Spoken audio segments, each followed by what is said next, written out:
on teaching Dharma.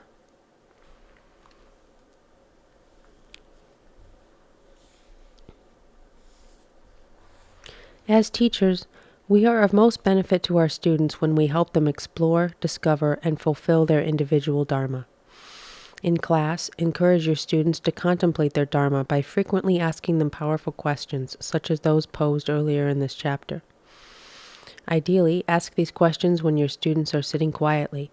The beginning of class is an auspicious time, or after Shirshasana, Sargavanasana, or whenever your students are sitting and feeling the effects of the pose just completed. Of course, a perfect time is at the end of class during Shavasana, when the mind is quiet and the heart is being explored. Many commonly held notions do not serve our quest for Dharma, and in fact run contrary to the journey of self-exploration that is yoga. For example, we believe that being number one will make us happier, but is this so?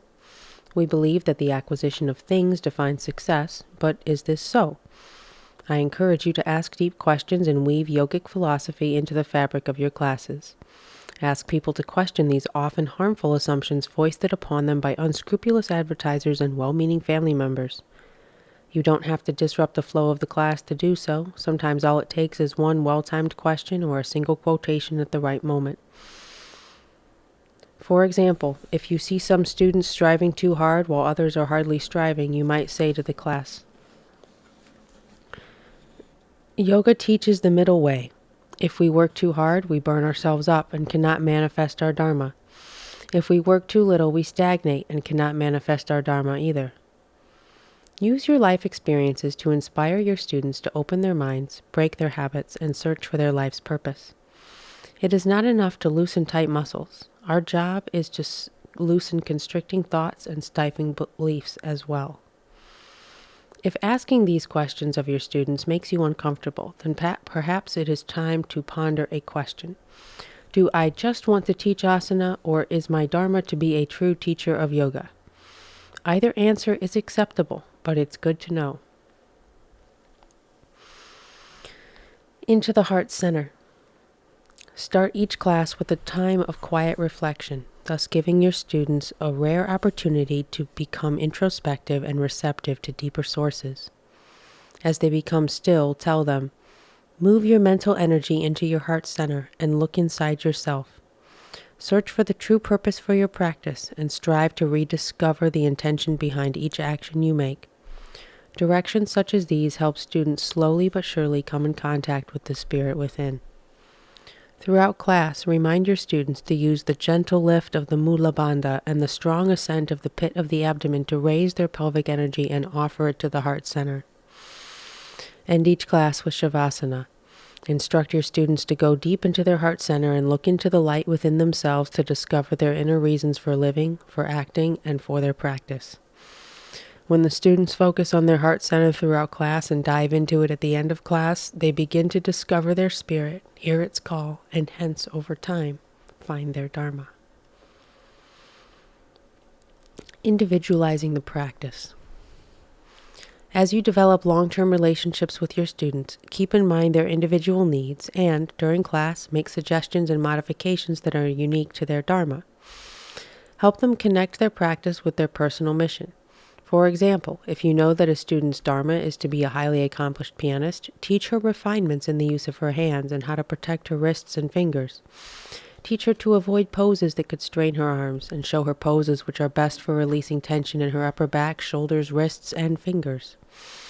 If you know that another student's Dharma is to be an accountant who sits at a desk all day, teach him poses that stretch his legs and release the stress in his lower back. Teach him to flow from one pose to the next to counter the frozen nature of his vocation. Teach him stretches for his neck, upper back, and shoulders that he can do during the workday. Show him how to do gentle twists in his chair while he is at work. Encourage him to get up every hour or so and stretch out in the Adho Mukha Shavasana with his hands on his desk.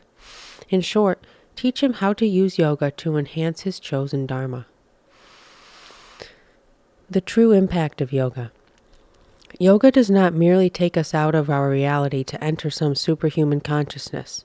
It also invites a sense of connectedness and vastness into our day-to-day activities, imbuing them with joy and beauty. We do not need to leave the world to do yoga.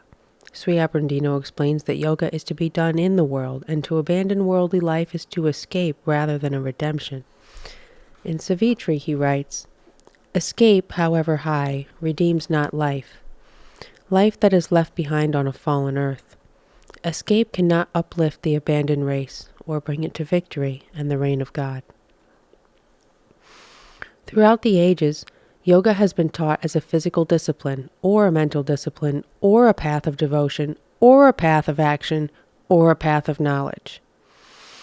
The yoga of Sri Aprendino synthesizes all these aspects into daily living.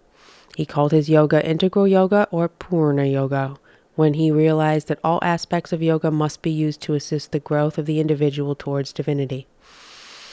This growth occurs in all facets of our being: the body, the mind, the emotions, the heart, and the spirit. The purpose and intent of Purna yoga, or the complete yoga, is the movement towards an inner sense of fulfillment, a sense of union, a sense of being one with the divine. To be well-rounded teachers of yoga, to serve our students with its priceless gifts, to help each student fully receive the blessings yoga has to offer, we cannot merely teach asana. It's not about hamstrings, it's about life. Our responsibility is to cultivate human beings, and the asanas are bait. People come merely to get fit, and we offer them a powerful evolutionary process leading to the revelation of self and the fulfillment of Dharma. The true impact of yoga is felt only when the student's entire life changes for the better from the practice. The asanas, of course, are necessary because the physical body is the vehicle for the movement towards a more complete embodiment of the divine. Yet we must remember that the asanas are not the link to the soul. The soul is simply using the body for its purpose. Hence, we must be careful to use the asanas only as a tool, a vehicle to make the body a fitter instrument for the soul's purpose. We need only as much bodily ability as we need to live our Dharma. Anything beyond that serves Dharma simply feeds the ego. As a yoga teacher, always remember that it is more important to teach the respect for others that yoga demands, the fulfillment of spirit, the living of Dharma, and the sense of a whole and happy life. Though the asanas are necessary, we must remember that they are here to serve our humanity and spirituality rather than demand a sacrifice of them. All of us have a calling in life. Your calling is, in part or in whole, to teach yoga, to help people through this immense and fascinating journey of self-discovery. You have the rare chance to give the greatest gift one human being can give to another: the exploration, the manifestation, and the fulfillment of Dharma. Take it.